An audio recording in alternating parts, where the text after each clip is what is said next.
Good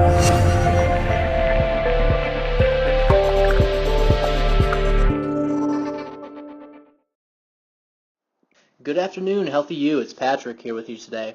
We're starting a new series called the X series, and the reason we're calling it the X series is because the X actually mimics natural positioning of the body. And what I mean is, let's take walking as an example. When we walk, let's say you stride your right foot forward, your left hand travels forward as well. So it's right hip to left shoulder. And then the opposite limbs, the right hand and left foot, travel backwards. So our body's a big X like this, our hip to opposite shoulder in the front and in the back. And so in this video, I'm going to talk about what's called the spiral line. And I'm referring to the spiral line as found in Thomas Myers' anatomy trains. It's a connective tissue that travels across the front like this and makes that big X. And so the reason we're talking about this X position on the spiral line, we're going to get to the line in the back in our next video, is because if we have a discrepancy from left and right spiral lines, or from the spiral lines to the functional lines in the back, one, our performance is going to be hindered, but two, we're going to be really opened up to rotational injuries such as disc herniations. So I wanted to show you, this is commonly referred to as a WoodChop, this exercise. I want to show you 3 different ways to do it to increase the difficulty. The first position is going to be a half kneeling position, and what I'm going to do is double check, make sure the ankles, knees, and hip is all at 90 degrees. My glutes are engaged, my core is engaged, and the shoulders are pulled down. Gosh, I'm doing great. I already have like 10 arrows.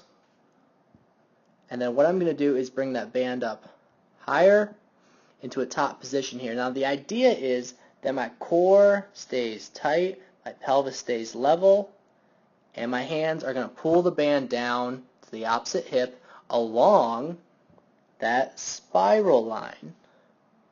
So I'm tightening up the spiral line there.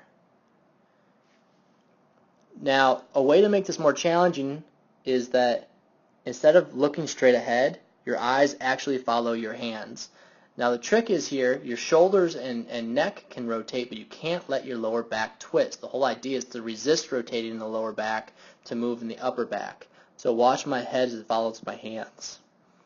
Eyes up, eyes down, shoulders turn, but the lower back does not twist. The next position to make it more challenging, all I'm going to do is, I kept my feet exactly where they're at, but I lifted my body up onto the ground. I have soft knees, which means I have a little bend in them, but I'm nice and athletic off of my toe and my heel. Again, my core and glutes are engaged and are tight. My shoulders are going to be down, and I'm going to go through the exact same process, chopping, 2 arrows, chopping across the body. Again, I find a focal point to start until I get my balance. Once I have my balance, my eyes can follow my hands, demand to balance a little bit more. You can even see on my feet. My feet are like, whoa, man, what's he doing? As they try to keep me upright. The last position here is going to be a single leg position. Now, in the half kneeling and in the split stance position, you can train each way, which means right leg forward, left leg back, or left leg forward, right leg back. The way I showed you is going to engage that spiral line most thoroughly, but when you're on a single leg position, you have to stand on the outside leg. The reason being, that spiral line, and this is going to be a really rough drawing, wraps from the back, around the side, across the obliques, down the IT band, across the front of the shin called the tibialis anterior. So I have to be standing on that leg to engage it. And again, I'm just pulling down across the body to that hip. This is super tough. This is not easy at all. You can try to track it with your eyes if you're able to. That's awesome. Guys, I try to keep these videos really short, and I'm already going on 4.5 minutes, which is longer than I like. So if you have any questions on it, please leave it in the comments. I'd love to get back to you. I can post another video about certain details. Again, that book I'm referring to is Thomas Myers' Anatomy Trains. It's a great book to see how muscles are tied together and how we generate energy and transmit it through the body to create athletic performances. Okay guys, if this video was helpful for you, go ahead and hit the like button. If you have questions, leave them in the comments. And while you're at it, visit our page, Healthy You, to subscribe and see more great content. In our next video is going to be part 2 of X series. We're going to talk about the functional lines, which tie the hip to shoulder along the back.